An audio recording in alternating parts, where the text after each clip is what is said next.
I'm Lisa Caslap, Acting CEO at the moment and representing our CEO, Michelle McKenzie, who's joining us over Zoom today. So good morning, Michelle. Normally, I get the privilege to head up our policy and sector development. So this is really exciting for us this week, that the theme for Homelessness Week is all about Aboriginal homelessness. I welcome over, I think we've got about 60 or so guests joining us today, and that's great. In fact, people are coming in from all over WA, and we do have some Eastern Seaboard guests as well. So welcome to you all. I'll hand over to Gordon shortly, who will be our MC for the morning, but I would just like to cover off on some housekeeping. So first and foremost, I'd like to thank our two main sponsors for Homelessness Week, which is Beyond Bank and the Department of Communities. Today's session will run as a webinar. We won't actually be able to see you, and neither will Margaret, our guest speaker, but we will, after the presentation, have a session of Q&A. At the bottom of your Zoom screens, there's an option to select the Q&A button. That's where we'd like you to actually register your questions. And I'm sure there will be plenty of questions, so we may not get through all of them, but what we will do at the end of the session is take those questions on notice that we couldn't address. Margaret will kindly provide some responses, and then we'll send those out to you later this week. So just on that, don't use the chat function because I won't be looking at that to check the questions.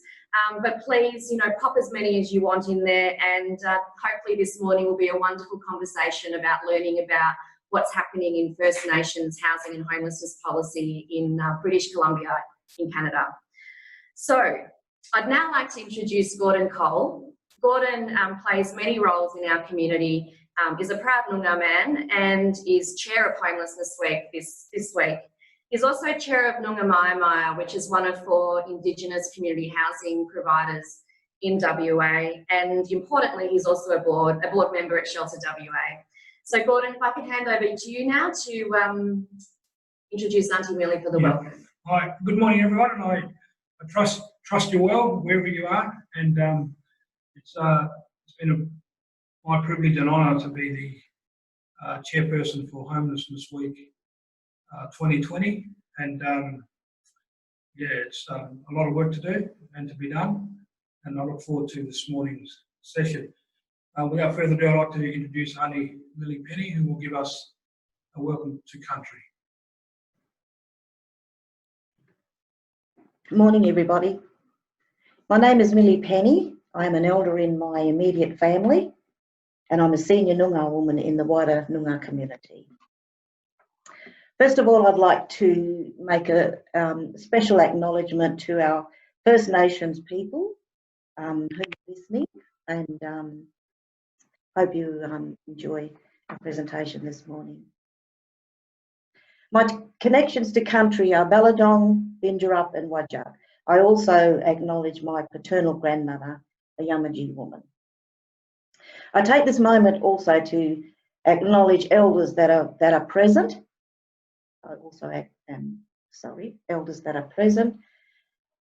You still have to share our culture, and we need to pass our cultural knowledge on. I also acknowledge our elders that have passed, for they are the trailblazers. To have me standing here today is part of that trailblazing commitment of our elders to have vision and to look in looking forward. We are meeting on Noongar ground, Noongar country, and of the Noongar people are the custodians of this land. This land that we stand on is Wajak, and I am a direct descendant also of that Wajak clan. Kaya Wanju Noongar Yorgas Marman, Kaya Wanju Nidiang Yorga Marman. I'm staying on track here. Nulak Wanking Kaya Kora Kora Noongar Buja, Ngan Buja, Nalak Buja, Nija Buja, Nalak Mort Buja, Wajak Buja, Maya Buja, Mort Ngan Buja, Nidiang Buja, Wiran Buja, Ngan Court Buja, Ni Nalak Mort, Wanking, Court Maya. Nalak Mort, Nalak Kulingas, Uja. This is the home of the Noongar people. This is the home of the Wajak clan. This is the home of our old people. This is our land, Maya, our Kulingas home, our children's home. This is our heartland. This is our spiritual connection to our land, the Noongar people of Perth, Bullawulla. Karkumba, Kings Park, Durbel Yerrigan, our river, our Swan River that runs through the city. Special places to us. Madagarra. I know some people don't like me to say this, but Gora, Madagarra, Maya. That's the home of our spiritual gathering ground, our birthing ground just down the road from the new stadium. We're still connected to this land. This is our land. We need to look after our land. We need to be one people. Nyon, Winyan, Winyan, Winyan. More, Maya. We have people out there that are homeless. We have people out there that are looking for us for guidance. We have people that we need to take under our care, provide services to. And we have a right, we have a cultural obligation also to take this upon us. Kaya wanju nunga puja, nit, wanking, winyan more. Stop, listen, we are talking about our homeless people. And I thank you for giving me this opportunity this morning to speak to you. Warawang, we'll talk later.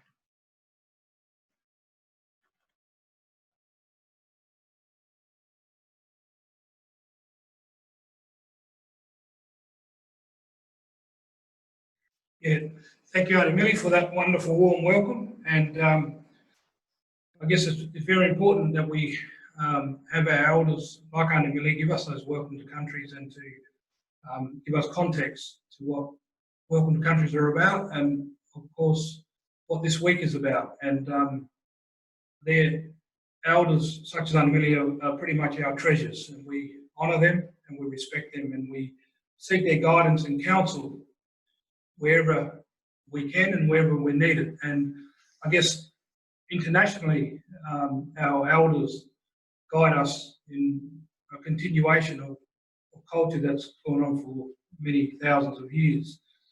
I guess what exciting aspect this morning is listening to other First Nations from around the world, and one of the lessons that we can learn in Western Australia, and I guess Australia is from other jurisdictions and other First Nations people who are at the forefront of, I guess, addressing housing and homelessness issues that are experienced in other places. I had the pleasure of visiting Vancouver in Canada, part of British Columbia province, and I attended the World Indigenous Housing Conference there in 2012, and more recently I attended the World Indigenous Business Forum last October in Vancouver. So I'm familiar with some of the aspects of the beautiful city that is Vancouver in British Columbia province. So it's fantastic today we're going to have a First Nations professional from that part of the world who's shown great leadership and who's at the forefront of housing and homelessness and other matters of that kind in her part of the world. So it gives me great pleasure to introduce Margaret Pfoh, who's the CEO of the Aboriginal Housing Management Association, it's an Indigenous not-for-profit housing authority based in Vancouver, Vancouver, Canada, and they oversee Aboriginal housing providers across British Columbia. They support development of new housing for Aboriginal people. It manages urban and rural housing portfolios, capacity development through training, consulting and advocacy, and it's led by Margaret. The AHMA partnered with the government of British Columbia to create the historic Building BC Indigenous Housing Fund. And Margaret is a Chimshuan from the Eagle Clan of the Jitaga First Nation. She joined the not-for-profit housing sector 25 years ago and has been the CEO of the Aboriginal Housing Management Association for 3 years. Margaret's career has been built on a dedication to serve and support the Indigenous peoples of British Columbia, and she currently serves on both the CHRA's Indigenous Housing Advisory Caucus and the CHRA's Board of Directors. Margaret's dedication to AHMA propelled her from president to director and now welcomed in her third year as a chief executive officer. Margaret actively participates on the national and international housing level, and in 2019 Margaret was a keynote speaker and panellist at the 2019 National Housing Conference in Darwin, Northern Territory, Australia. Margaret was also part of a nationwide coalition with the United Nations Special Rapporteur to the Right to Adequate Housing, Leilani Farah, and the Indigenous Housing and Service Providers across Canada. I had the opportunity and the pleasure to speak to Margaret a couple of weeks ago, and I very much look forward to her presentation this morning. So with that, I'd like to welcome and acknowledge Margaret Pfoh, all the way from Vancouver in British Columbia in Canada, where it's about 6 p.m. on Tuesday evening. Hello Margaret, how are you? Wonderful, thank you, Gordon. I'm sorry if my chair is giving off some static there, but it's got a little bit of a creak to it. All right, it's fine. Okay, good. Okay, well, Toyak Sutnin, thank you, Gordon. Toyak Sim, thank you everyone for joining us here today. As Gordon introduced, my name is Margaret Pfoh and I am Sim Shan. But here in Canada, we have a long-standing class action lawsuit against the Government of Canada for many, many atrocities that have been inflicted on the First Nations and Indigenous populations here in Canada. And that is one, the 60 Scoop.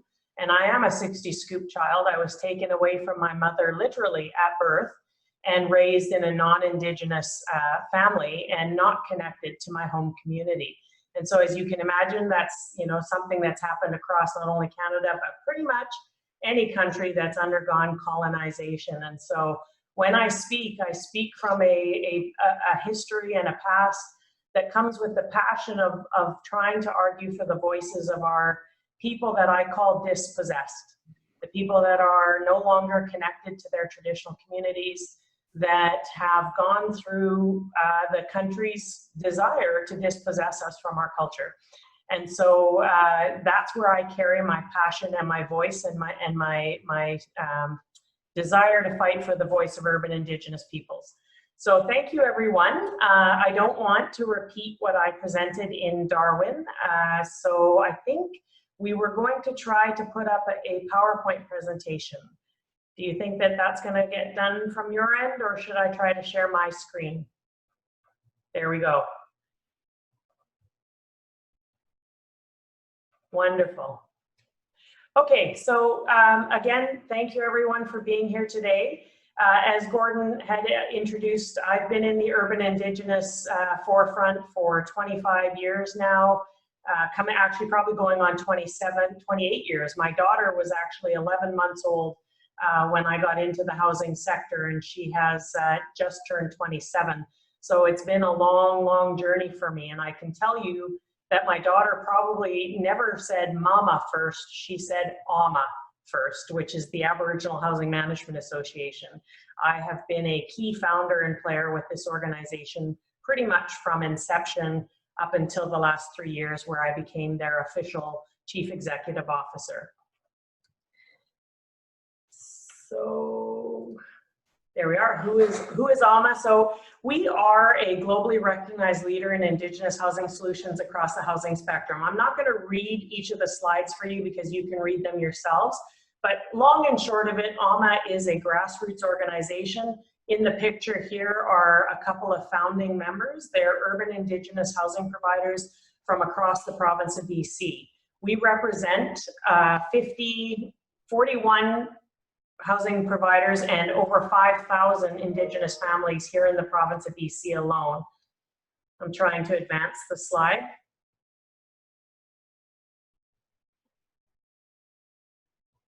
The whole point of my conversation with you today, in a nutshell, I've got many slides, but I'm going to start off with the good, I'll get into the bad, and I'll end with the ugly. not to end on a negative note, but to help us focus our conversation on the realities that we've all faced, whether you're First Nations, Aboriginal, Indigenous. Here in Canada, we have the Métis and the Inuit. You know, doesn't matter what ancestry you're from, non-Indigenous, we all see the challenges that happen in our country. And so for me, when I start to get to my wrap up and start to focus on the ugly, it's really about getting us to a place where we can have a conversation about solutions. None of us want to see the status quo in our country for Indigenous, Aboriginal, First Nations people stay the way it is today. And I'm sure we're going to be able to find solutions to move things forward. So a little bit of a history, as I said, we're a first of its kind nonprofit in Canada. We signed an agreement with the province of BC in 2004 to take over administration of all of our provincial housing programs. In 2012, we signed another agreement with the province to take over all of the housing programs in the province of BC, which included the federal programs for off reserve, not on reserve. That's two very distinct issues here in Canada. And we also took on all of the First Nations, Indigenous, Inuit, Métis programs for homelessness, shelters, transition homes, and youth aging out of care. I'm sure it's the same in your country where you have a children and family system that occasionally needs to make the decision to apprehend a child from their family and put them in care. Here in Canada, we have probably a larger apprehension rate of our Indigenous children into the First Nations child and welfare system than we did during the residential school era in Canada. So it's quite the problem. As the first of its kind in this country, though, we have the opportunity to sit with government and try to push the direction of the solutions to be more culturally acceptable, to also recognize the challenges that the urban Indigenous peoples have faced. So right now we have over 5,000 Indigenous families that we serve here in British Columbia. Okay, next slide. Yeah, so I'm sure the same with Australia, and I think I heard on the news just recently about an uptick in numbers in Australia as well. We are seeing the same here, and I know Gordon and I, when we talked a couple of weeks ago, talked about how well some communities have managed, some sections of Australia have seemed to manage the COVID-19 pandemic in a more forward way to keep the numbers low. Here in British Columbia was the same. We had the pleasure of getting down to single-digit number about 4 weeks ago, and then of course we had July 1st Canada Day, and I guess some people got bored with all of the restrictions we've been living under, and our cases started to climb again. We are now back into the double-digit cases of COVID-19, still doing better than a lot of regions, but we are still working against a system of multiple issues. One being public is tired of being isolated and quarantined. So, but one thing that we can say for sure from the very outset of COVID-19 is that it has only highlighted the disparity here in BC, here in Canada, for all of our Indigenous peoples. It's highlighted the disparity for our most vulnerable peoples across the sector, not just Indigenous people, but our women, our youth, our elders, and of course our LGBTQ community. It just seemed that when the pandemic hit, the first thing that everybody is told to do is go home and self-isolate. But that's easy to say when you have a home. But when you don't have a home, how are you going to be a part of the solution to put a stop to COVID? So we certainly recognize that there has been a huge awareness on multiple levels, not only of government, but in general community, of understanding about in what we call here the dispossession of urban Indigenous peoples, and the reality that it is a violation of international human rights, and if we don't address it, will be detrimental to the future of Canada. That is one thing that the COVID-19 pandemic has demonstrated. Next slide. So there's a number of things that we've been doing since the COVID-19 has hit. Most importantly, again, one of the good things about our relationship with the government here in British Columbia is we were able to free up some dollars immediately. I think we went into shutdown on March 12th. My board of directors had freed up $1.8 million by the following Tuesday that allowed us to start sending out money to our providers so they can acquire PPEs, cleaning supplies. They could do staff supplement wages because there's a lot of staff that don't have the luxury of being able to go and work from home. They work the front line, especially when we're talking about our transition homes and our shelters and our youth outreach programs where we have a high statistic of youth homelessness. So none of those staff have the opportunity to work from home because their clients were homeless and on the street. And so they required a whole bunch of things. They required PPEs, but they also deserved to have a wage supplement that gave them a bit of a hazard pay, as well as hire additional staff so that they could actually continue to meet services. What we saw happen, especially in the homeless population and the transition programs, is that and the addictions programs, is that a lot of the frontline programs shut down because they were mandated to by the government.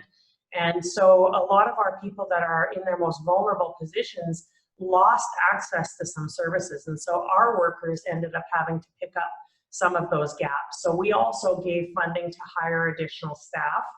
And we supported our providers in the acquisition of information technology because obviously if they could send some of their staff to work from home, it could stop the spread of the COVID-19. So we freed up and we spent out of $1.8 million in the first 3 months of the COVID-19 outbreak, we spent $1.6 million, pretty much giving our providers anything that they asked for. And now we're kind of sitting in a reevaluation phase as we start to decide what's going to happen with the numbers if it continues to go on. We spent a number of days as well working with our partners across the sector. Here in BC, we have the BC Nonprofit Housing Association and their CEO, Jill Atke. We worked with BC Housing as well and their Vice President, Angela Cook, to put on a number of webinars where we were able to be on the front line with our providers to support them. Simple things like, do I leave my playground in my housing facility open or do I close it? If I open it again, what does that look like? Some of our providers had daycares in there. What does a daycare do now with the new COVID restrictions? So we were able to have some good conversations with our providers through these webinars about a whole bunch of issues surrounding the impacts of COVID-19. Of course, as I said, COVID-19 highlighted the disparities too, and I'm sure it's the same in Australia where you have your urban centers that have pretty good infrastructure like internet, Wi-Fi, access to technology, the ability to use Uber, the ability to do skip the dishes, you know, whatever that response is to help people that are isolating at home. But for those communities that were out in rural and remote areas where they have less than reliable internet and Wi-Fi and don't have access to things to support them staying at home, they were in a bit of a harder position. And so we're now trying to take a look at what we can do to get ready in case there's a second wave to kind of help equalize those inequities in access to resources, especially in an emergency. And it doesn't matter if it's a pandemic emergency, fires, and I know Australia went through their bout of fires, and that again probably highlighted the disparities in the communities as well, whether it was Indigenous, First Nation, or your more rural and remote communities. So being able to take a look at that now and say, how do we prepare our communities in the future so that we can support them better? Next slide. Yeah, as I said, I mean, this actually is a little outdated. We spent up to 1.6 million of the 1.8 million that was allocated. We're now taking a look at how to prepare for the second wave. We did also do short-term accommodations, and I'll get to that a little bit further. I was talking earlier with Gordon and the team about some of the disparities that have arisen, you know, that highlight the systemic discrimination of government in their benevolence to try to support our communities. They forget to consult us and start putting solutions to ground that are great, but could have been better if there was actually Indigenous representation at the table when they start to put short-term solutions to ground, like the acquisition of short-term accommodations, which they did here in BC, and it has managed to help some of our homeless population. But the question going forward is, we know 50% of our homeless population is Indigenous, and there was no Indigenous inclusion when they started to do these. So how do we rectify that and move it forward in a way that supports Indigenous solutions by Indigenous people and leaders? Next slide. So as we move forward, we talked about the need to continue to support not only through the immediate response, but the reality that a lot of our housing providers needed to carry on day-to-day business. They had roofs that needed to be repaired. They had water leakages. They had mold issues. And so they had challenges that required that we keep going with business as usual. And we were able to deploy our team through new protocols and COVID criteria. And we're happy to share that with you if you're interested. We created a return to work, which was the first of its kind, not only in BC, but in Canada.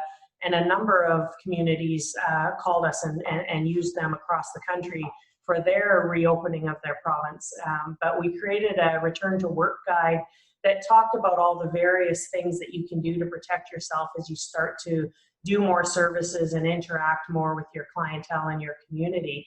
But again, we're continuing to work with the province of BC. BC Housing has got a huge supply of PPEs and other cleaning and sanitizing equipment, so we continue to work with them. We continue to lobby to maintain the wage premiums that are in place for those staff that have to be working on the front line, and we continue to lobby for some of the short-term housing solutions that came to ground, because clearly, even though COVID numbers dropped, the need for housing is very, very high. As I said, you know, in most of our community, we're sitting at least 50%, sometimes as high as 80% of any homeless population is Indigenous population. And so that need has not gone away just because they were put in empty hotel rooms during the COVID break. So we continue to have negotiations with the province about trying to maintain or allocate some of those units over to our urban Indigenous providers so they can maintain them for the homeless population in their community. Next slide.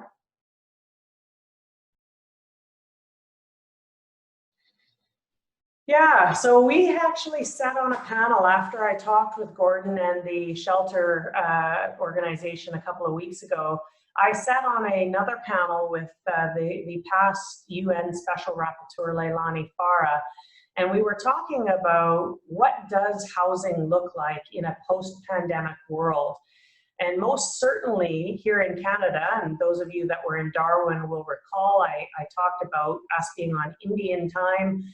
That being the country of Canada created a national housing strategy that came out in 2017, 2018, and they today do not have within it an urban Indigenous housing strategy. They don't have a 3 distinction-based Indigenous housing strategy either. They are negotiating and working on it, and we sit 3 years into a 4-year mandate without a current strategy. They did, prior to COVID, start to strike up a committee called a HUMA, H-U-M-A committee, that was going to do interviews across the country to ascertain where the priorities for Indigenous housing strategy need to be focused.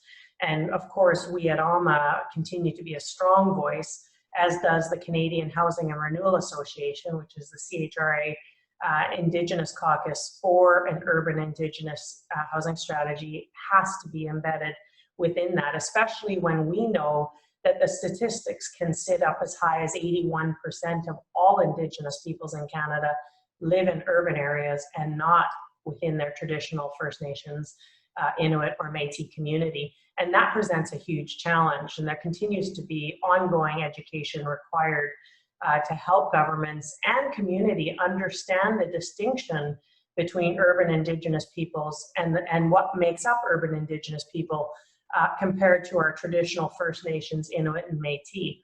And as I said when I talked with Gordon a couple of weeks ago, You know, we would never, AHMA would never, even though our target is urban Indigenous, we would never say that we supersede the needs of First Nations, Inuit, or Métis peoples. But what we should have is the basic human right to sit at the same table that the government seems to be willing to allocate to First Nations chiefs and council, and to Métis leaders, and to elected Inuit leaders. And failing to do that is a violation of our basic human rights. So we continue to lobby for that. As I indicated earlier, you know, if one thing COVID did, it really, really highlighted the disparity for our Indigenous children and youth. And one of the things that I talked about when I was on a national panel just last week, I had a chance to sit with our former Prime Minister, Paul Martin, 2 years ago. And he has a foundation, a Paul Martin Family Foundation, where they fund a bunch of education programs. And through his research, he discerned 2 years ago that within the very near future, 20% of the entire workforce of Canada will come from the Indigenous communities.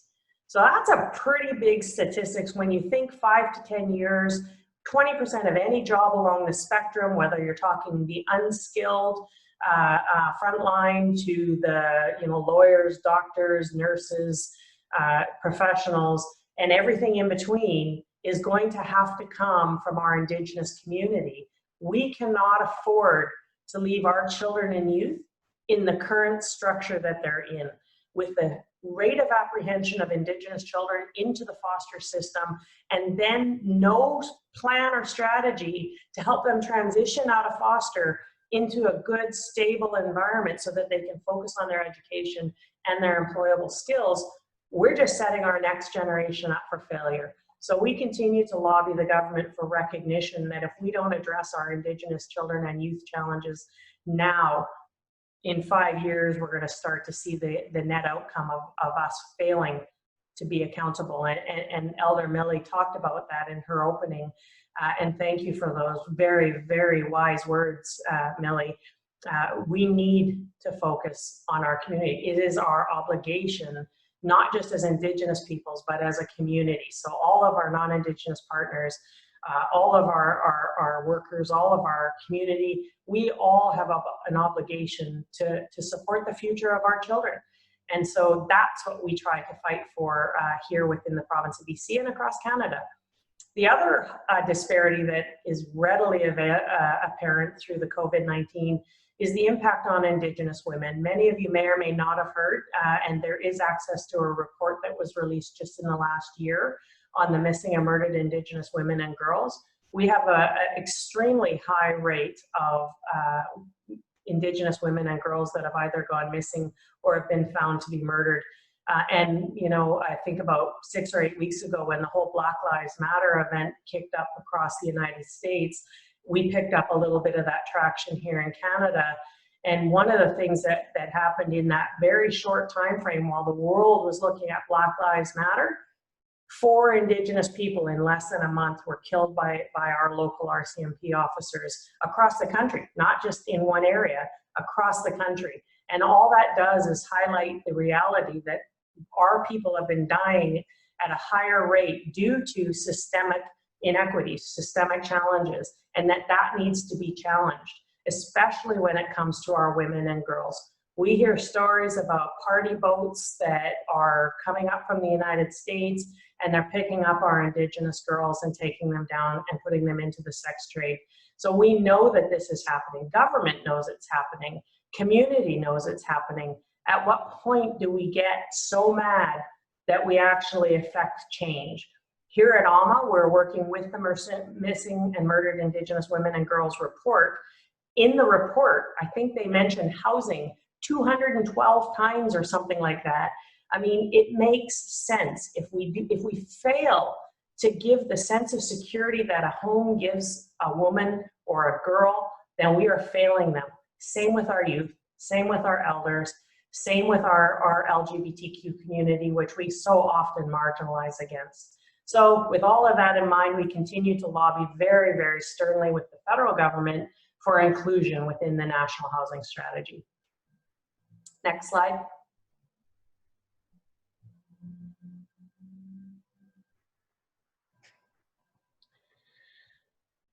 Oh, I don't know what happened there. I think we lost a few slides.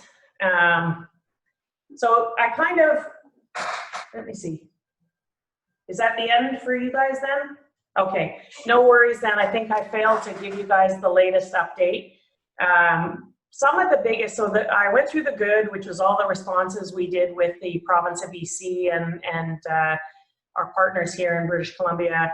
Some of the bad is some of the challenges we continue to have in trying to fight for equity for urban Indigenous peoples, and not just the equity, an understanding of the distinction between our urban Indigenous and the 3 distinction-based groups that the country and the province of British Columbia have been focusing on. So generally, the ugly part is, even though we have all this tremendous momentum and this great support, we really have that uphill battle in terms of lacking government support, acknowledgement, and inclusion at key decision-making tables regarding urban Indigenous affairs.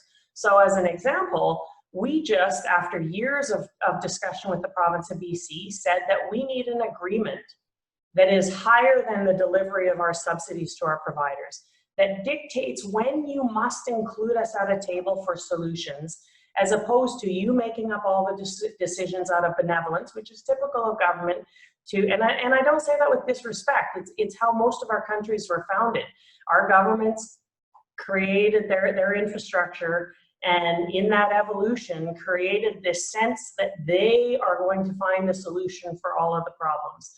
But without the inclusion of the people they're trying to solve, that's benevolence.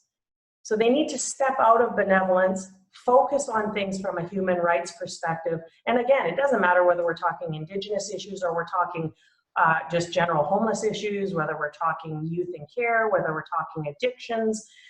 They need to start to recognize the need of having those lived experience experts at the table to feed into how they create their solutions, because without it, it's an act of benevolence without real impact. I mean, and it's not to say government hasn't done good things, because we have seen some good things, but we've also seen how here in Canada and here in BC, 150 years of that benevolence, and we're still ranking the highest on the worst scales: homelessness, addiction, incarceration, suicide, missing and murdered Indigenous girls and women. I mean, it clearly hasn't been working. So we need to see a systemic overhaul. And the real power of that systemic overhaul comes from when our entire community starts to say the status quo for our Indigenous people is not okay. And we will all work together to affect that change. So for us, systemic racism continues to be a major challenge in Canada, and we have policies in place that continue to affect and reduce or remove our access for housing for Indigenous peoples. In BC, I think you may or may not be aware that we actually had the first time ever a provincial government tabled and passed legislation to enact the UNDRIP, the United Declarations for the Rights to Indigenous Peoples, and they had called it DRIPA, declaration. I don't know what that meant for them, but ultimately it's not enough to proffer idealistic solutions like a legislation that lacks teeth to affect change. So now the government of BC is using DRIPA to say, us as an urban Indigenous organization cannot have a seat at the table without a chief and council vetting us. It's a good process for us to be in relationships with our First Nations, Inuit, Métis. After all, the urban Indigenous population includes their people, their communities. And so it's essential for us to have those relationships. But for government to mandate that I get approval from someone named First Nations, communities, Métis or Inuit before they'll allow me a seat at the table kind of reeks of a bit of a human rights challenge. So we're starting to shift our language here in British Columbia to focus on basic human rights. The fact that no government should have the capacity to deny me equal access to be heard without having somebody else validate me.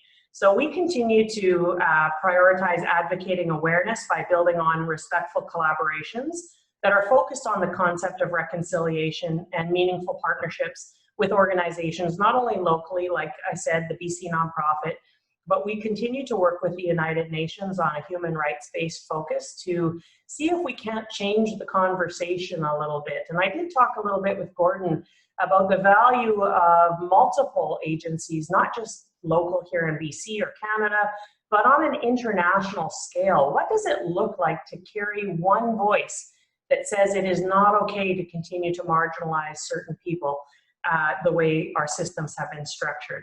So essentially for us, it's about asking not only our Indigenous brothers and sisters across Canada, but across the world to speak up with us, but also our non-Indigenous communities.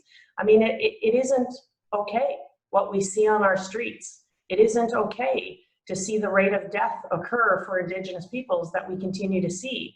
And many of our non-Indigenous community partners will agree with that. And so we need to be speaking together, and we need to have one voice that says the system needs to change. Because if we carry on this way, we're only going to heighten those disparities amongst our community. And that's a little bit of the ugliness. The other piece of the ugliness that we have to work about here in Canada is around divided Indigenous relations. You know, the Constitution of Canada being structured the way it is and now pushing our governments to focus on the First Nations, Inuit, Métis, overlooks the 81% of the population of Indigenous peoples that are living in urban areas that don't have a chief and council to be their voice. I am a First Nations, I am a member of a First Nation, and I'm a descendant of another First Nation, and yet I lack that representation because of the systemic racism that has occurred, the systemic discrimination like the 60 scoop, the residential schools. And so that now puts us in a position where I have to fight with my own brothers and sisters for a seat at the table, because it is always with government that limited access kind of a routine. And so we're working on a positive note to build relations and build understanding with First Nations, Inuit, Métis, so that they understand that we as urban Indigenous people, urban Indigenous organizations, we're not a threat. We're not fighting to take anything away from their argument, from the funding, the programs that they need. If in fact, if I can help get them, I will help get them for those communities, because it's about changing the status quo. It's about finding solutions that take our Indigenous people out of the worst scales, highest on those worst scales. And the only way we're going to do it is when we're working together. So we continue to create First Nations relationships with our local Indigenous communities. And we also continue to work with our non-Indigenous organizations to help them understand the concept of for Indigenous, by Indigenous. It doesn't mean that we think that all non-Indigenous people are the problem. It means that without Indigenous voices at the table, we're not really going to see the change that needs to happen. That is all we are trying to say when we say for Indigenous, by Indigenous. And we continue to lobby for that. We have a bill in front of the federal government. They are well aware of our language, and we continue to hope for it.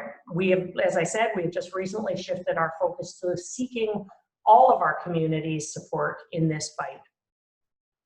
So that's the good, the bad, and the ugly of things that are happening here in Canada. We certainly have a lot of things going on that are good. We still have an uphill battle in a lot of other areas, but like Indigenous people all over the world, and I'm sure the First Nations communities in Australia, we do persevere and we do continue to stand up strong. And with strong elders like Millie helping us maintain our accountability, we will continue to move forward. So again, Toyak Sim, thank you everyone for having me here. I'm done with my formal presentation and happy to have a conversation or answer questions.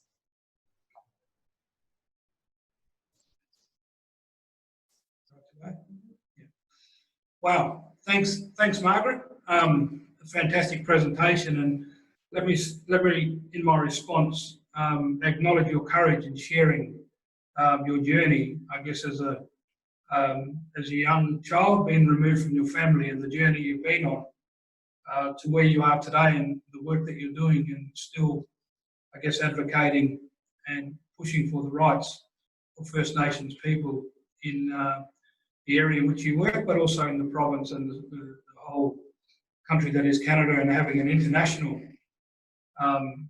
view and push, I guess, around how to further improve people in your part of the world, along with other First Nations around the world. The length and breadth of your presentation sort of highlights to me why we actually approached you in this week, which is Homelessness Week, and how you've been able to share with us in a short space of time the work that you've done. One of the things I'd like to mention around is through the COVID-19 response and what you've been able to do, which I think has been fantastic. Unfortunately here, we haven't had that same sort of support to be able to do that, not only to assist our own community through the initial crisis response of COVID-19, but also our service providers across the sector had struggled to obtain medical PPE and other requirements to assist them to do their job at the coalface in the front line. So that was one very good lesson, I think, going forward, that we, in terms of Western Australia and Perth and throughout the regions, we could do a lot better. And I just want to acknowledge that work you've done in that space, and for your organisation to have the capacity to support your housing providers to the tune of 1.6 to 1.8 million is pretty much unheard of here in the same way. So we really can take a lot of learnings from that. And before we do get to some of the Q&A, I think the whole issue around the human rights agenda and the United Nations approach is something that we could be doing a lot better here. We've been pretty much trying to convince and influence a system at times that's not conducive to what our requirements are. So that said, we've also had there's been a number of initiatives across Australia at the moment, for you, just to share with yourself and the participants on the webinar. I've been involved in establishing a National Aboriginal and Torres Strait Islander Housing Association that's in its development stage, that's looking at having a peak Aboriginal housing body nationally in Australia. Also started conversations about having a peak Aboriginal housing body in Western Australia to cater for all regions, I guess the urban situation, the remote and very remote settings of Western Australia. So we're quite a vast state, but we have over 70,000 Aboriginal and Torres Strait Islander people that require a lot of support. Half the people in our community that are identified as homeless or sleeping rough live in remote areas as well. So in the urban context, where we've got, we're battling through the process, but also in regional and remote Western Australia, there's also some challenges that we have to meet as well. So I guess what we can do is learn from areas like yourself. One thing I'm keen to look at and to pursue is the urban Indigenous housing strategy that you've mentioned, and how that might be able to play out here. I guess in Homelessness Week, in my speech on Monday, in the presence of the Minister, I spoke about where the Minister mentioned there was a number of initiatives and there was a number of resources in terms of dollar allocations to different housing and homelessness initiatives. And I made the point that, in short, that it's nothing new what we've heard from politicians of the past and what we hear in the future.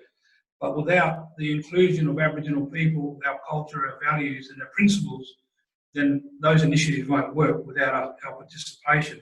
So one of the things I've called for in Homelessness Week is a paradigm shift, where change is needed to increase Aboriginal and Torres Strait Islander participation in controlling all levels of government, industry and the sector, community sector, to include our people at all levels, because the oppressive structures that have been put in place from the past are still in place today. So we need to influence how we become more involved in that system that, in my view, is broken. So we have a challenge ahead for us, but I think learnings and having interactions with people like yourself on the international level can help us address some of the things that we see as inequities in the system here. West Australia has 4 Indigenous community housing organisations, and when I say the system is broke, not one of those organisations are a registered provider with the state government. So there's a challenge there within itself, but that's something that we've agreed to meet head on and try to influence and change. So thank you very much again for your presentation. And as we spoke a couple of weeks ago, there are a lot of similarities, but there are a lot of things that I guess we do well here in terms of identifying our community and understanding our families and our community. So the principle and the commonalities between us are very similar. And I look forward to our future and further engagement with people like yourself, Margaret. Wonderful, thanks, Gordon. I know I can answer the issue on the actual urban Indigenous housing strategy. Ontario has already released their position. I don't think they call it a strategy necessarily. Happy to send that if I haven't already. We just received preliminary reports. So we did one of the biggest issues about gaining voice with government is being able to actually speak to government in a way that matters to them. What matters to them is a number of things. 1, how can they get elected on this? 2, how can they actually save money on this? How can they show that they've actually made a net difference? And so we've gone and spent the last 18 months gathering statistical data here in BC on what our net worth is. And our net worth is not only our asset base. So I saw in the Q&A somebody had typed a question about whether the housing was all community, nonprofit or government, or was it to an Indigenous First Nations. It's divided. We have on the reserves, because that's what happened here in Canada, on the reserves, it's all government driven. The First Nations don't control it. And they are fighting for it. In BC again, I mean, it was interesting when I was there in Darwin, I discovered again a number of similarities between Canada and Australia. Here in Canada, we hold 200 of the 600 nations in British Columbia. And I noticed in Northern Territory, there's a large concentration of the Indigenous First Nations population in the Northern Territory as well. And so for us, we have a mixture of on reserve is government based, but we have the Housing Infrastructure Council BC, happy to make that connection. They are the first of their kind to try essentially do the on reserve version of what we've been doing off reserve for 26 years now, which is take control of that, because clearly it hasn't been working. You know, we've got housing in horrible disrepair, poor conditions, and poorly managed given the structure they started in. And then we have the off reserve, which was by and large federally and provincially owned. But when AHMA took control in 2004 up to 2012, we negotiated for transfer of all the title over to our urban Indigenous providers. And that's what's happened now. So every one of them will own most of their assets, not the provincial-based assets. The province of BC, some of them did get them in forgivable grants, but most of us got our federal assets in title. So they own them. They can sell them, they can repurpose them, they can redevelop them. And some of them got their BC projects, their housing units in full title as well. But you know, certainly it's been a challenge systemically as well from an urban Indigenous perspective in creating an urban Indigenous housing strategy to be able to walk into government and say, we are worth $28 billion annually to your asset pool. We contribute X amount of millions of dollars in property taxes across the province. And even regionally, it's powerful to walk in. So if I walk into Vancouver and say, in the city of Vancouver, we have 15 housing providers that contribute over 20% of your property taxes come from us. So that it starts to give them the language that they see as valuable. And then the other piece is all about the need. So we're doing a statistical analysis on need in terms of saying, you know, it's great that the city of Vancouver, for example, has picked some targets for ending homelessness, but have they realized that 50% of that population is Indigenous? And where are they getting their mandate to meet those Indigenous homelessness populations? So we're hoping that in the next 6 to 8 months, we'll take all of the data that we've collected and be able to translate that into a very succinct provincial urban Indigenous housing strategy that will tell the province what they really need to be doing to meet urban Indigenous homelessness and all the other spectrum of housing. Thanks, Margaret. What we might do now is I might hand over to Lisa, who will coordinate the Q&A session of today's event. So with that, I'll hand over to Lisa. Thanks, Gordon. So we've got a few questions in the Q&A section. I'm sure there are many more that need to be asked. So please encourage you to pop them in. As I mentioned earlier, if we can't answer something at the moment, we will come back to you later.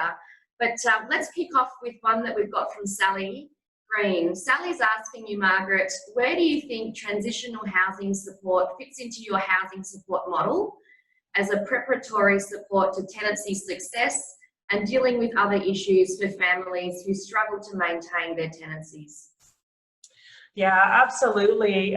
You know, one of the things that we've heard as a response to COVID is that the homelessness risk has increased for Indigenous populations, meaning that even though we put in an eviction stay and a rent increase moratorium, we did see a number of private landlords try to create homelessness by evicting or raising rents when they shouldn't have.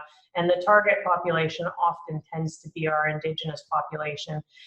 So we've had a big call out from our housing providers across the province. We also did regional meetings with all of our providers throughout the COVID lockdown. And one of the things they said is that they need their housing programs to not just include housing units, bricks and mortar, because if the families are challenged in their tenancies, so their ability to understand what it is to maintain their rent payment, what it is to maintain their actual unit, what it is to not cause a disturbance or create cause to evict, then they need to have wraparound supports. So the big call has been for wraparound supports.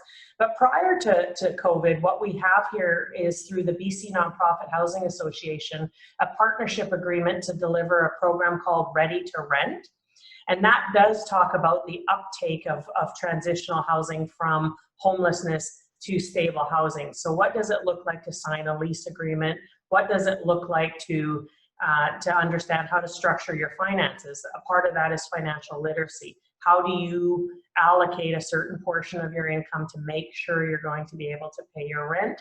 And what does it look like to have responsibilities in a tenancy? And what are their rights as a tenant as well? Margaret, that's really interesting. We've been having discussions in our sector around not setting people up to fail by putting them into tenancies and not providing that support to help them manage them. And the other area that we've been talking about is the need to, particularly for some community housing providers, to separate the housing provision with the tenancy support. What's been the experience of that over in British Columbia? Yeah, well, not even just in British Columbia. One of the things that came with our urban native portfolio, because that's what they were called under the federal government, so urban native housing providers here in BC and across Canada actually lobbied for and received funding in the early 1990s for what they call a tenant relations coordinator was the term that came out, counselor that came out of that. But it's been entrenched into most of our budgets. So that tenant relations staff are designed to facilitate the whole aspect of what it means to be in a tenancy. It's a tough line to follow though, because you know, if I were your tenant relations counselor, and to be honest with you, that's actually how I got into the housing industry in 1993. I got hired in as a tenant relations counselor to fill a brand new build in Mission, British Columbia. And it's a great line when I'm helping you through things, but it's a horrible line when I have to be the person to hold you accountable and evict you. And so it can be a real difficult job to navigate, and you need people with the right skills that can do that tenant relations supportive measure, but also still do the enforcement piece of tenancies. We've got another question here, Margaret, about housing first and the evidence-based model of that to end rough sleeping. Providing people with the home and wraparound supports is, clearly the solution. Is there a First Nations approach to implementing housing first in Canada? That's a very interesting question again. So yes and no. Housing first is a priority on the federal level. It really was trying to become an issue on the provincial level. The problem is the concept of housing first kind of became abused.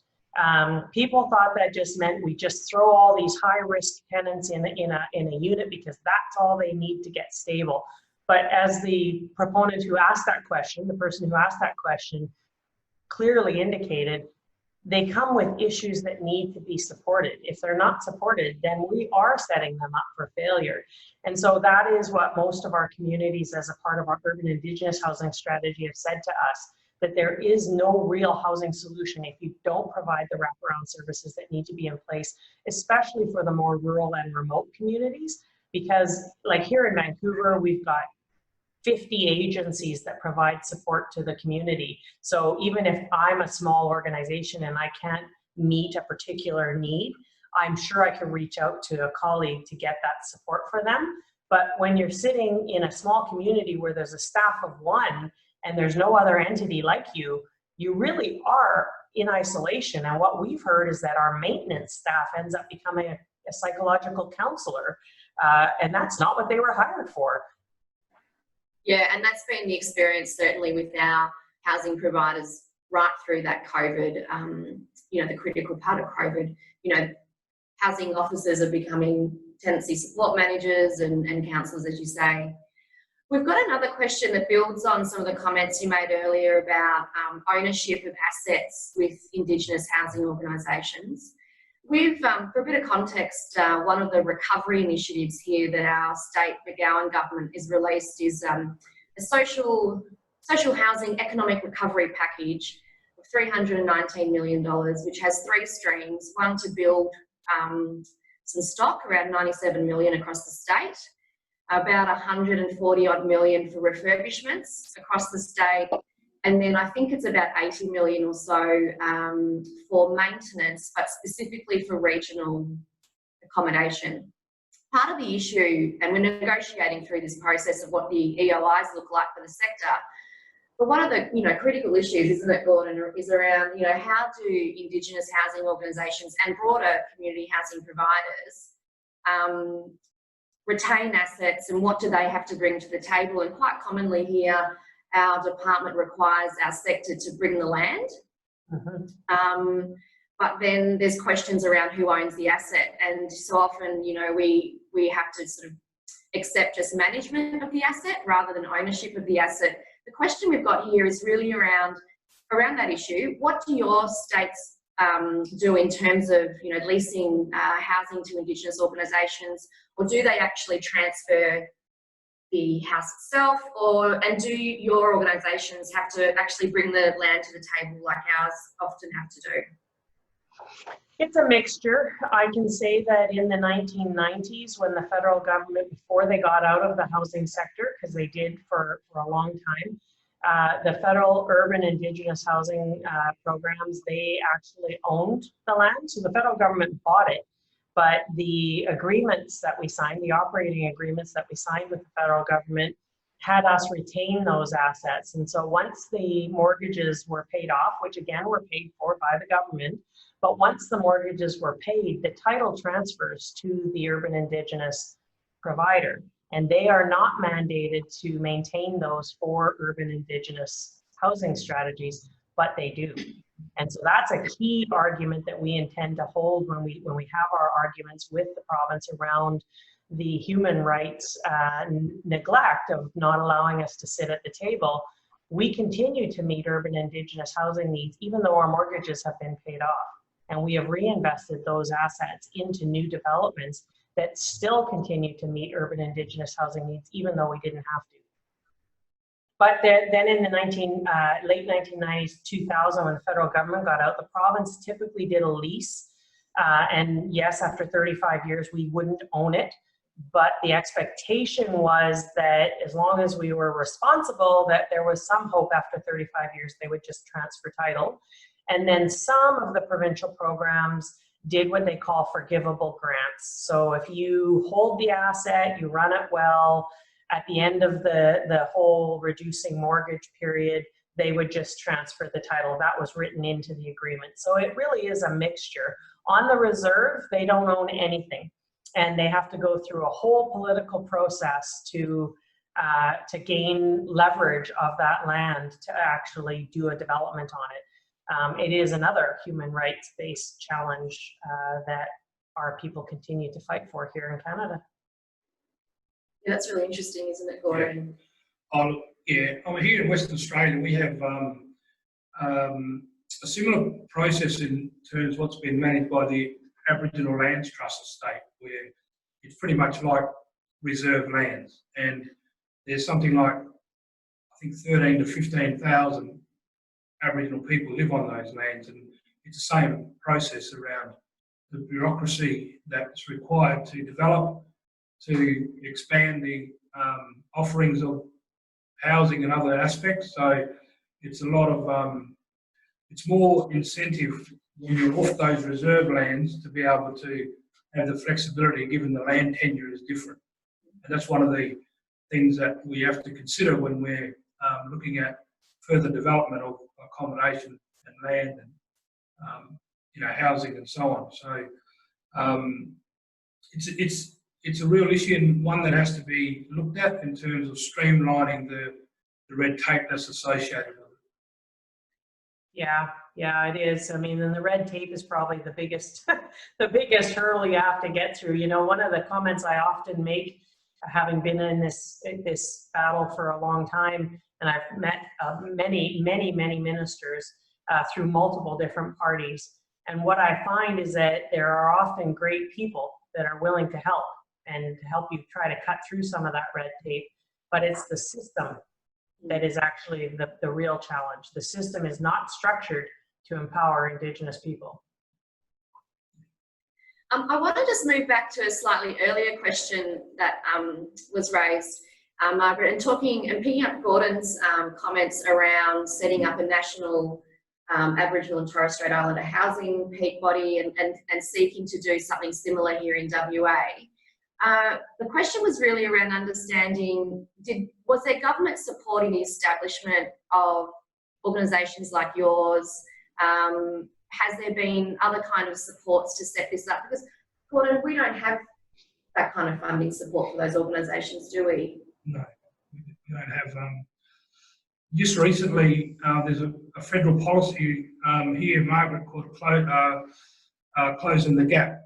COAG targets around all aspects of Aboriginal life, and in that there is an organisation that's called the Coalition of Peaks, and housing we don't have a national peak body for Aboriginal housing, so housing from my observation is central to it, but it's also almost like tacked on to the process. So until we have a standalone peak bodies that deals with housing and homelessness and associated areas and issues on that, we're continually going to be left wondering about where do we sit and how do we address this very important issue. And the thing about my comments earlier about the paradigm shift in this space, when you look at land and housing and it talks about the economics.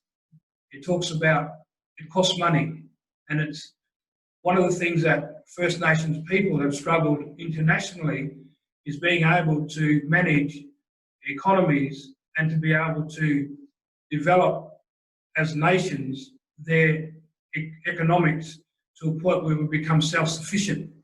So while we don't have the mechanisms and the supports to become independent and to be self-sufficient through the economics, we're going to continue to struggle in this area. So the paradigm shift I speak about is around our participation in involvement in structures, but also the economics of what housing and homelessness is required to address it.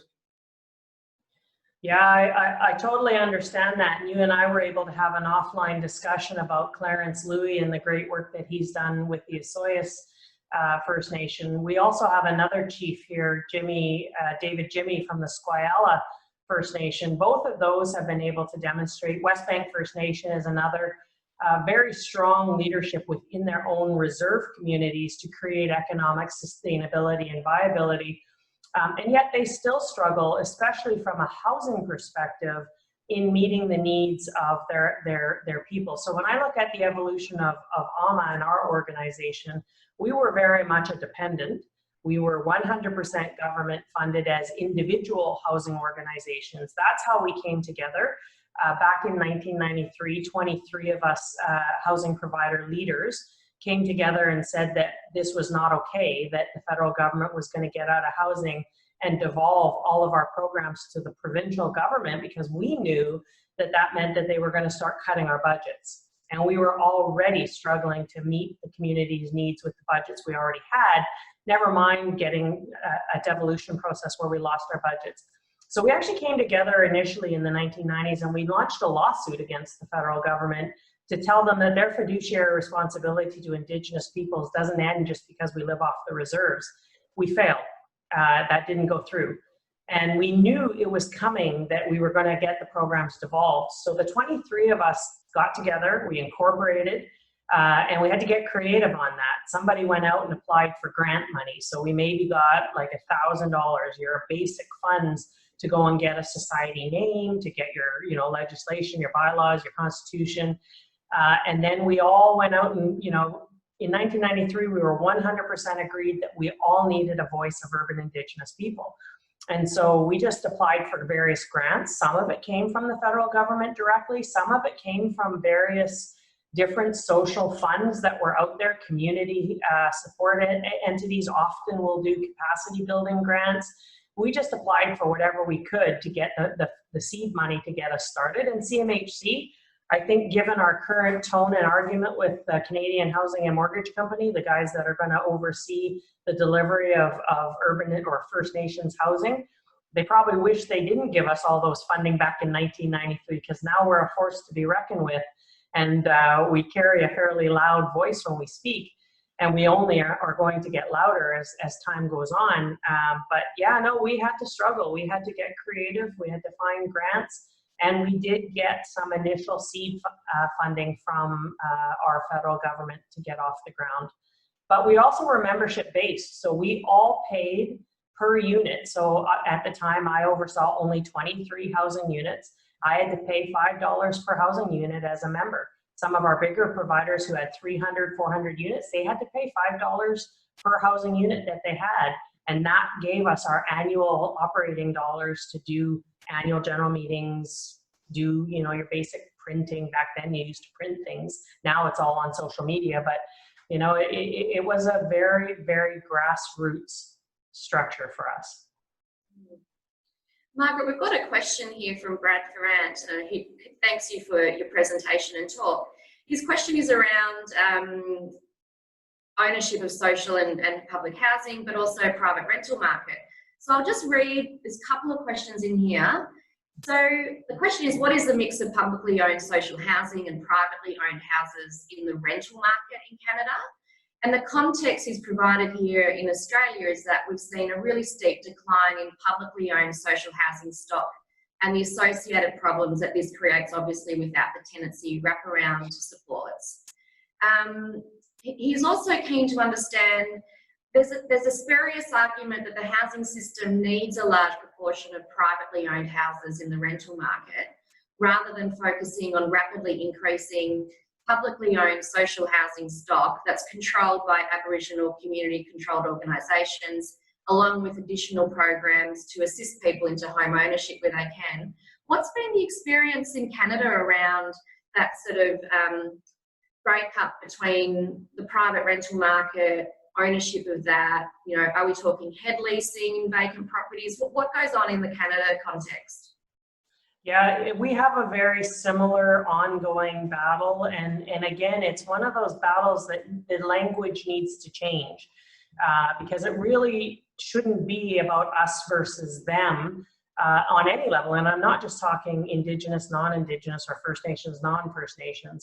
I'm talking about that equality conversation between the haves in the private sector and the have-nots, the recipients of the publicly owned housing units, and somehow presuming that if we, increase the private sector, we'll resolve the issue with the publicly owned housing tenants.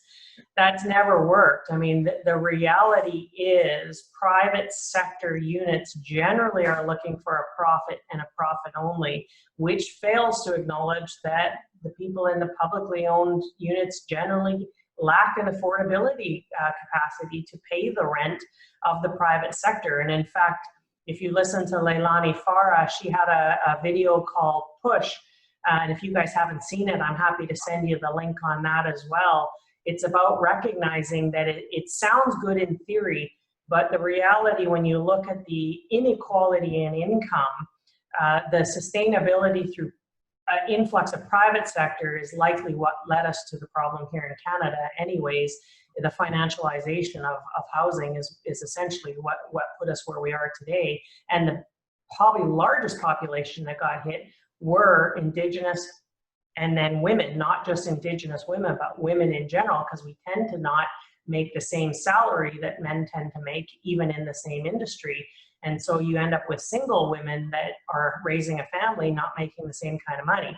So what we saw was the financialization of housing in Canada have a detrimental impact on our most vulnerable populations, and the need to actually equalize those numbers again is why the federal government is back in the game.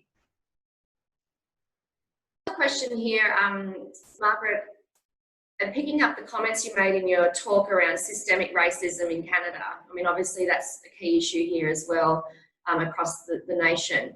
The question's around, there seems, in our state, there appears to be a prejudice by government about the inherent capacity of Aboriginal housing organisations to deliver, which is not based in fact. Is this a similar experience in Canada, or are your members welcomed and respected by government? Sorry, that's a pretty big question. It's not, it's rubbish. Not the question is rubbish. The reality that the government would say that the housing providers lack the capacity is an excuse to not fund them. It's an excuse to not support an increase in those numbers. Because the reality is, if we lack capacity, it's because they failed to empower us at the outset with the capacity to succeed.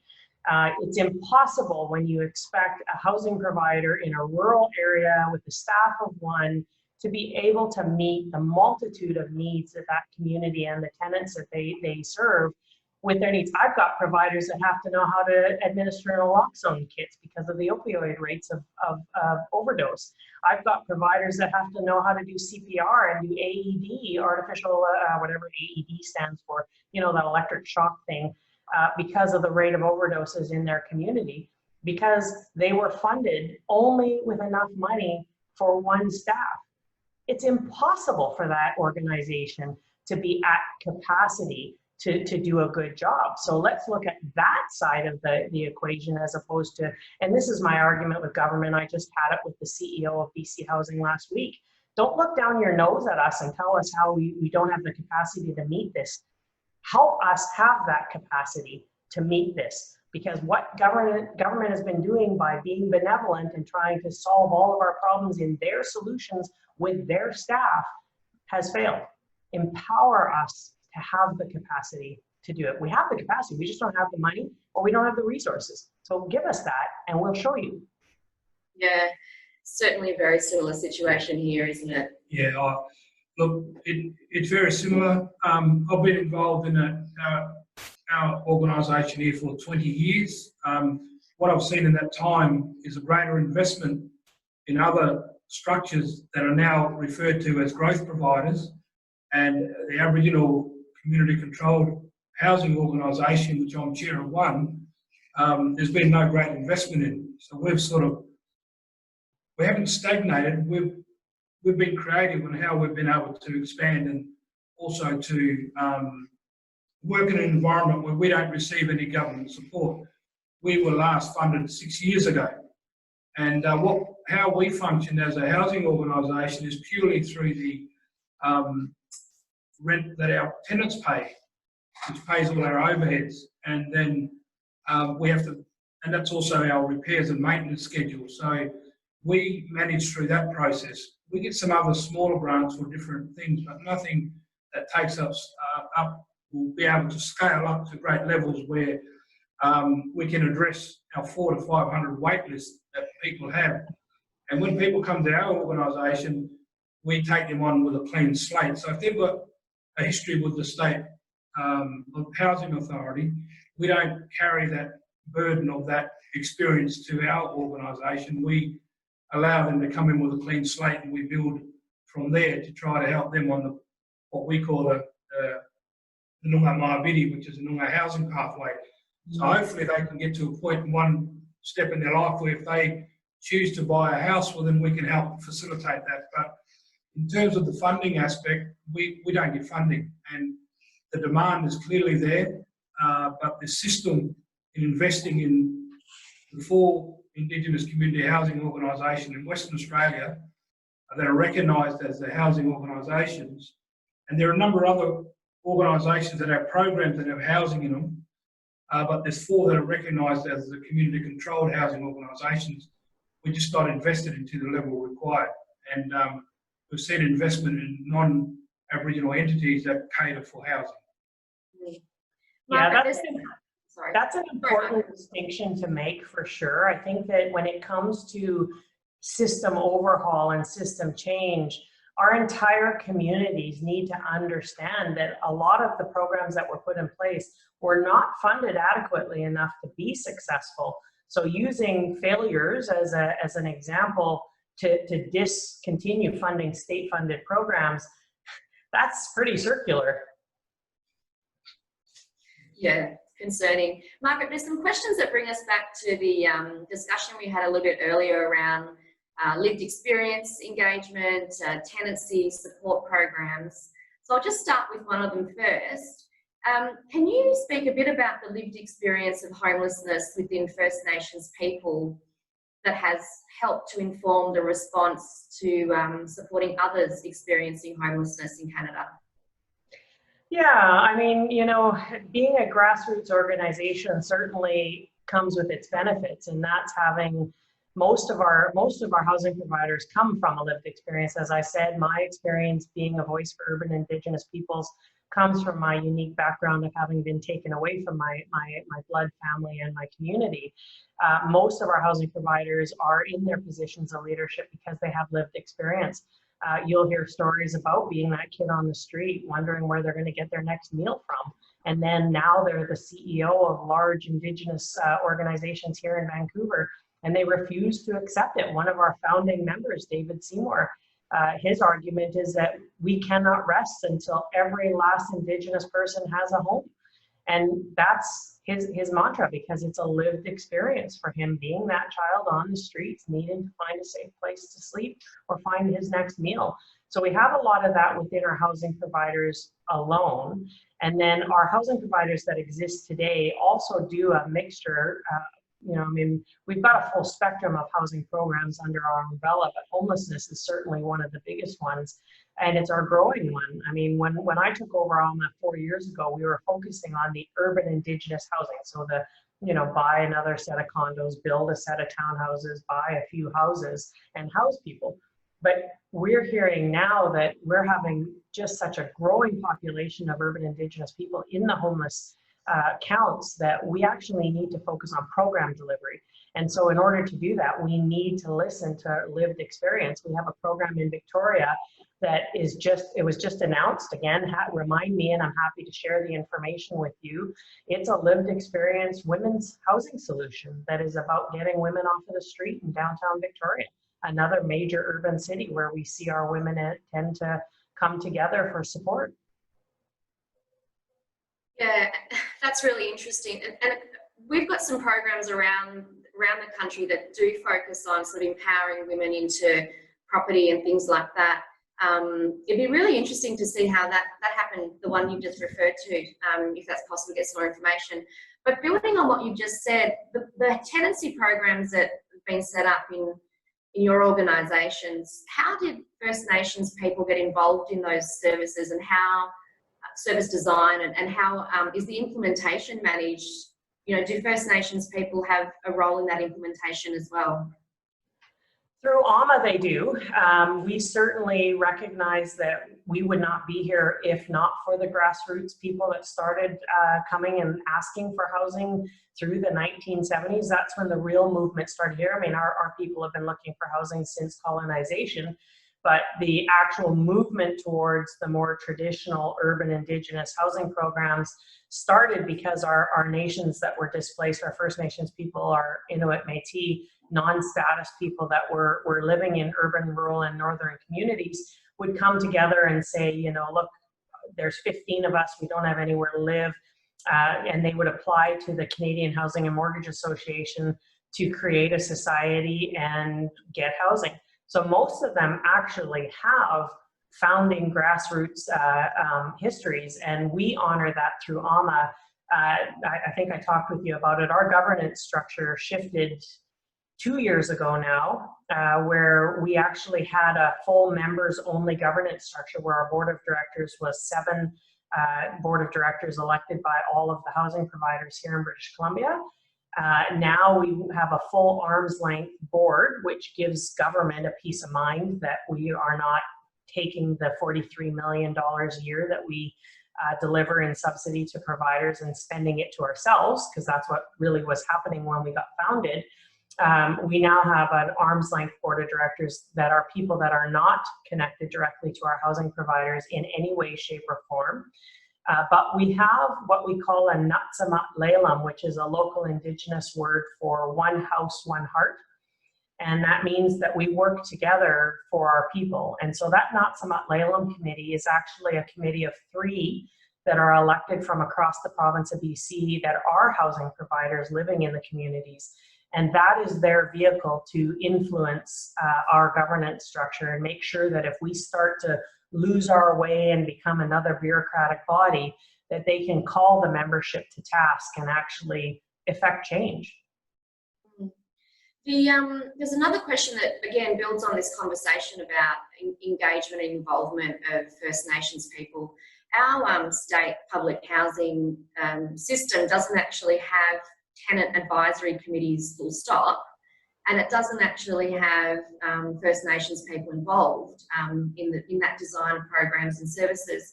Does this happen in British Columbia as well, or are you guys a bit more sophisticated and along the journey than us?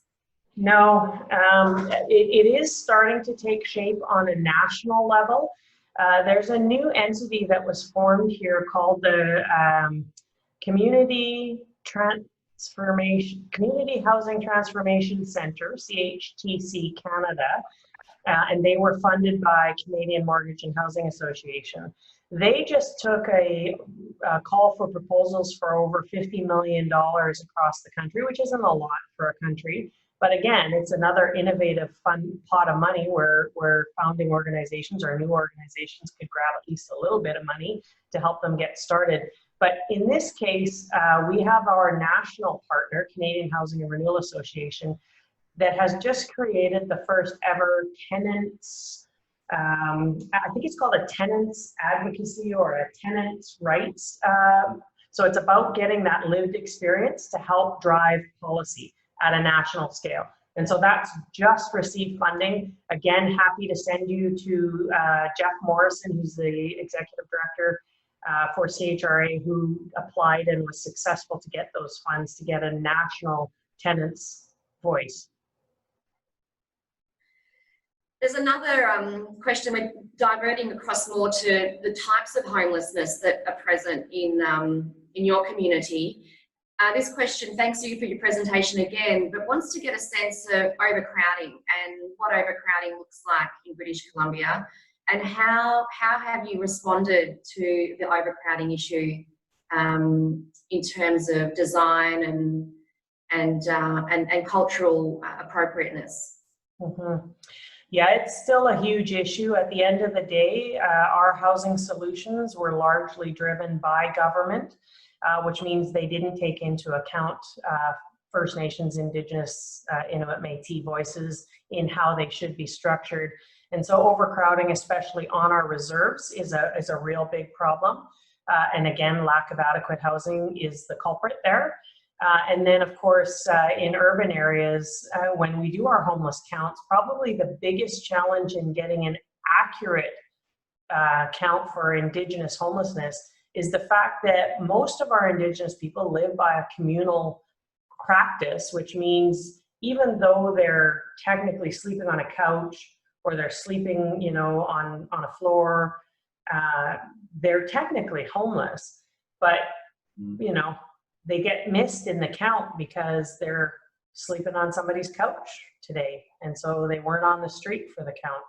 And so it is a bit of a challenge. And so what we're seeing, what we're calling for in the development of new funds. So in 2017, the province of BC did the first ever Indigenous Housing Fund, which actually saw housing go to Indigenous peoples regardless of where they chose to live. Here in Canada, by and large, First Nations people on the reserves were the responsibility of the federal government, and the provinces didn't ever provide support to First Nations on reserve, only the urban Indigenous population. So in 2017, they allocated over $500 million to an Indigenous housing strategy, which included on reserve. They're finding a real big challenge though because of those issues. I mean, the overcrowding issues on reserve are not just related simply to a lack of housing on the reserve, it's a lack of infrastructure. They don't have the basic services like water, electricity, gas, natural gas, you know, all of that stuff doesn't run to some of the areas where they need the housing. And so they can't even create it. They need to actually free up land that has access to infrastructure before they can do that. So it's certainly been a challenge and one we have not yet found the best solution other than to lobby government for better bills. Government here would love to see us build a bunch of condominiums, but most of our Indigenous communities don't live just as a single 2.0 family, right? We often have our elders, we often have auntie, uncle, cousin, mother, sister, daughter, you know, family. That's our extended family. And so stick frame condo doesn't fit the real needs of our community. So we lobby for those larger units so that they actually have capacity to continue to house their elders or their extended family. There's a really good question here around employment of First Nations people in organisations like this and other non-Aboriginal organisations. Is that something that happens over in British Columbia, and how do you support that to happen if it does happen, Margaret? Mm-hmm. Yeah, you know, I mean, our organization alone sits about 60% of our staff are Indigenous. And, you know, in an ideal world, it would be 100%. A good mentor and friend of mine named Robert Byers, he's the CEO for an organization in Saskatchewan called Namarind. Him and I had a conversation a couple of years ago, actually 3 years ago when I first got hired here. I said to him, I think at the time we had closer to 50%, maybe 40% Indigenous staff. And I said to him, we just can't seem to recruit Indigenous staff.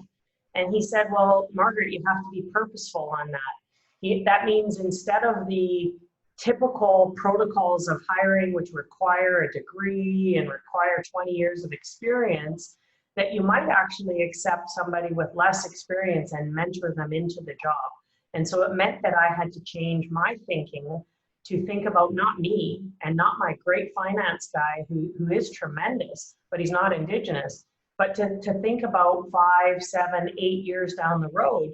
Maybe now I need to hire a young Indigenous finance person who's just a fresh graduate but wants to get into it and mentor that person in. That's the only way we're going to increase the skilled trade in housing. Housing is such a peculiar industry, right? I mean, it's not just about understanding how to collect rents. It's about understanding, you know, your operating agreements. It's about understanding your financial obligations. It's about understanding the whole building envelope. It's about understanding tenancies, tenancy rights, tenancy obligations, landlord rights and obligations. It's very, very complex. And so but it's trainable. And that's where my friend was a good mentor in saying, you know, you need to be purposeful. We can hire somebody that's a good fit, that's Indigenous, and then train them into it, which is what we've been doing. And so we're sitting about 60%, probably 40 to 50% of our organizations have a real push for Indigenous employees, because it does make a difference. It's one less barrier. When an Indigenous person comes in and they see another Indigenous face, they just have one less barrier to start talking about what they need. Thanks, Margaret. I'm going to use my Q&A facilitation prerogative to ask you a question that I'm really interested in getting your perspective on. It's really hard, the conversation is really hard to demonstrate where the votes are in these issues, what's the value, and you touched on in your talk before that you're doing a lot of work on what your net worth is as a sector. We've got a state election coming up in the next 7 months or so, in March next year, and Shelter WA is, as peak, is going to run a campaign focused on housing and homelessness.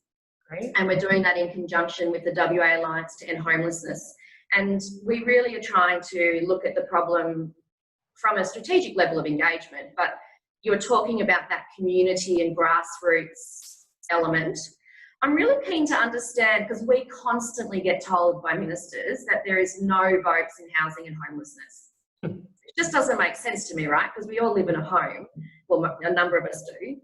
How do you approach that as a mechanism to really drive the conversations and the issues you've been raising this morning with us? Well, sadly, some of the times we have to do things in a very blunt and yet public way. And so one example, we had one organization whose operating agreement was going to expire. And when operating agreements expire, their subsidies expire.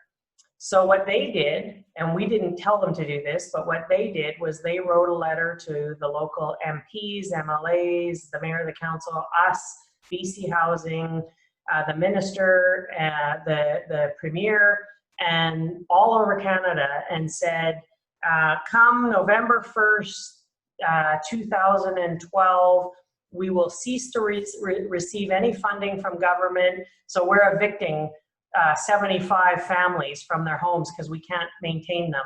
Well, I can assure you the province of BC was the first to respond and said, what do you need? And they said, well, continue our subsidy. And they did.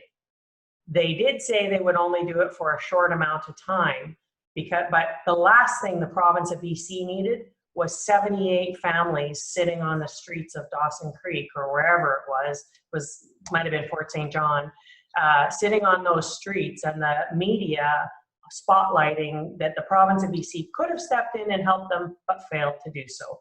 And so we don't say that's the only mechanism for it, but even my language has started to change, given that here in BC, even though we have a really good relationship with the province, we asked for that right to sit at the table with their 3 distinction-based groups as equals, and they declined us. And we said, well, you know, that's a human rights violation, and it's about time we start having some of those conversations that, you know, I mean, it does need to be done in respect, and this is where I go back to, there are good people in government. There are good people that really do want to support you, but the system is flawed. And so it's a fine balancing act between being respectful, but also not letting them continue to get away with abusing us by hiding behind a systemic constitution that has already discriminated against us as peoples. So it's a tough challenge, you know. But I think it's a fine line between deciding when you push and when you talk. Watch the film Push. That is a great film. Yeah, I think we're going to have to. It is a really big issue for us, because I mean, we need to get a bit more bolder, don't we, Gordon, in some areas? Yeah. Oh, look, most definitely. One of the things, Margaret, is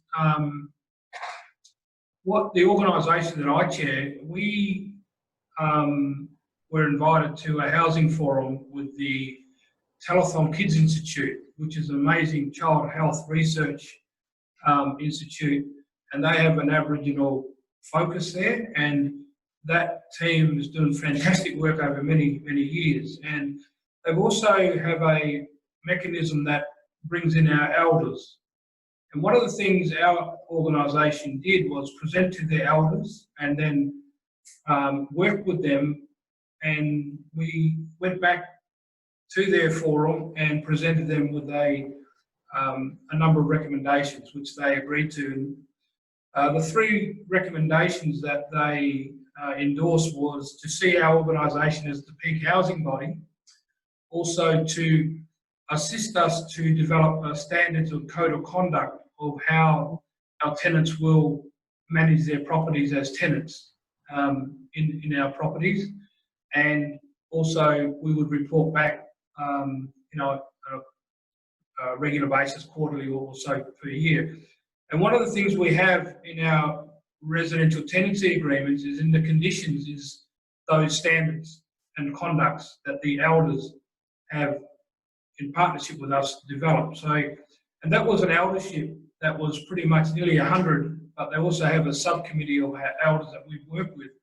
And I'm just wondering if that sort of endorsement or mandate for your organisation or similar organisations in your area happens. Yeah, well, one of the interesting trends that we've seen, and not just focusing on my organization, but our providers, is a shift to understanding the real impact that our elders make and have in our communities. And it's awesome to hear that you guys are enacting their role now, because we all know if we fail to do that, they're not going to be with us for very much longer. And so we need their voice, their power, and their wisdom to help guide some of the next steps that we're going to take. But more importantly, to guide the steps of our youth. And so what we've seen across the province in the last probably 5 years has been a shift to a multi-generational kind of tenancy, where they're purposely building elders units with youth units. As I said, we've got a good number of youth that are in care or essentially not residing with their families.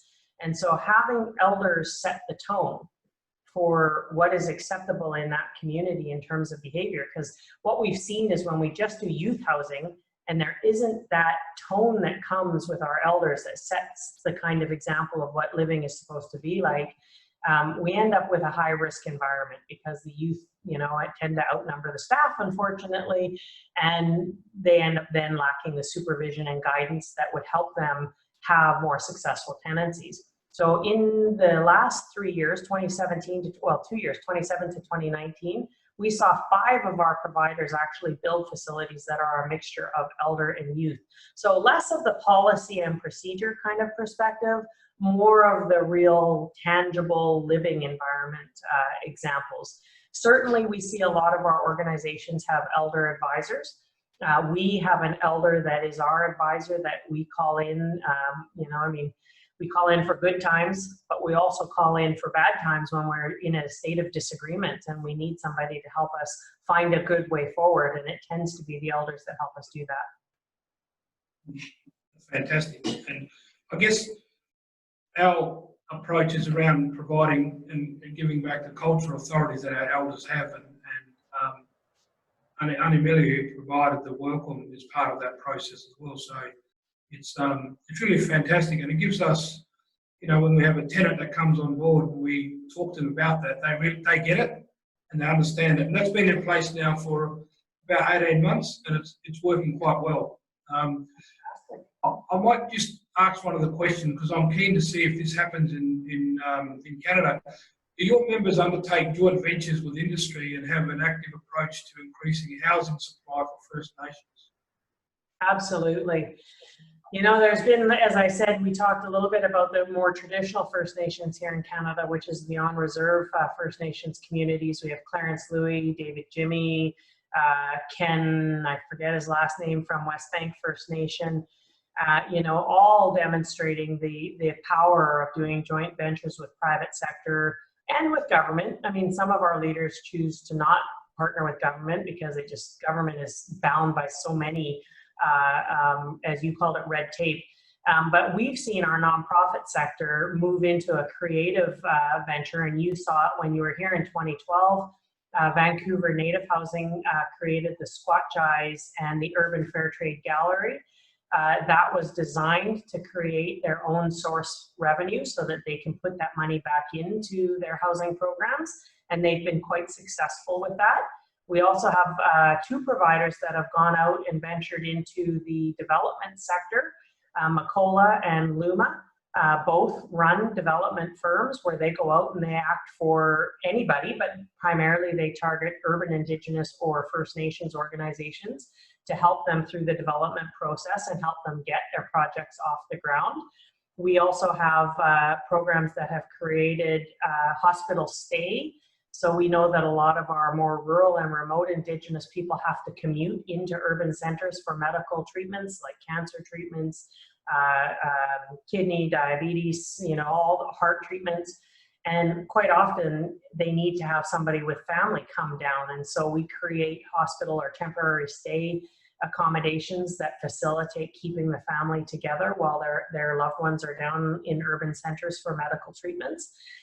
And we also have Luma Native Housing that has created their own first clinic, which originally started with nurses and now runs doctors, Indigenous doctors out of their clinics. So we certainly are seeing that even the urban Indigenous housing providers that have dependent operator agreements with the government are branching out and signing up with private public sectors to create social enterprises that can help them be self-sustainable and help them address the land question that was originally asked a while ago. If they have assets because they've gone on this social enterprise venture, they're able to invest those assets in the acquisition of land, or they're able to at least trade, which I've seen some of our providers be able to do. Take 3 or 4 houses that really aren't meeting the needs of their community anymore and trade those for a piece of land that they can then develop 50 units to help their families. Thank you, Margaret. Look, I'm sure we could talk all day, and for you, we could talk all evening over there. But I guess we probably need to wrap up with what has been a fabulous nearly couple of hours, and listening to your experience in your presentation and everything in and around what we've been discussing. It's been a real privilege to be able to hear you today, Margaret, and I'm sure all our participants on the webinar would concur. So before we do close off, I'll hand over to Lisa to give some closing remarks and so on. And then I shall come back to me, and I might have a virtual gift for you. Oh, thank you. So, Margaret, again, thank you on behalf of Shelter WA and our CEO, Michelle McKenzie, for making the time to be with us this week. I think it's really raised the bar and pushed us forward with some further insights that we need to take forward. And certainly a lot of lessons that we can learn from your organisation and others in your region. I'd just like to thank our sponsors one more time. So Beyond Bank and Department of Communities, thank you for your continued support of Homelessness Week over many years now. And of course, I must also recognise the intensely fabulous Shelter WA team who have been working behind the scenes with multiple different technological prowess that I could never imagine to be able to do, who are really passionate about driving the housing and homelessness agenda in WA. So thank you to all our team members. I'm just going to give a plug for our final public event tomorrow. We have a Housing First workshop, which is focusing on principles and implementation, and that'll be led by Leah Watkins from RUA, and John Berger, the EO of the WA Alliance, will be emceeing that. So we hope to see you there. It'll be face-to-face and on Zoom, and I really wish you all a fabulous Wednesday. Thanks so much. And Margaret, on behalf of our people, I have a smoking stick, which your country refers to as smudge stick, and this is comes from one of our cultural teachers in Belinda Cox, who runs Jurilli Dreaming, which is feather dreaming in our language, and we'll get this off to you through the mail when it arrives. We're not sure, but I'd like to virtually present this to you, and thank you very much for your time and your sharing your wisdom, your knowledge and your experience. And I'm sure this could be the catalyst of a longer term relationship of dialogue going forward from us here in Australia, particularly Western Australia, and more so particularly here in Perth, of the Whadjuk people of the Noongar Nation. So with that, Margaret, thank you very much, and I wish you and your family well in your future endeavours. And as we all get through this pandemic that's upon us, I wish you and all your community well. Thank you very much. Well, Toyaksitnin, in our language, we raise our hands as an honor and a thank you for everything. Thank you, Gordon, Lisa, Millie, and everyone who took the time to be on this call. Toyaksim. Thank you. Thank you. Bye.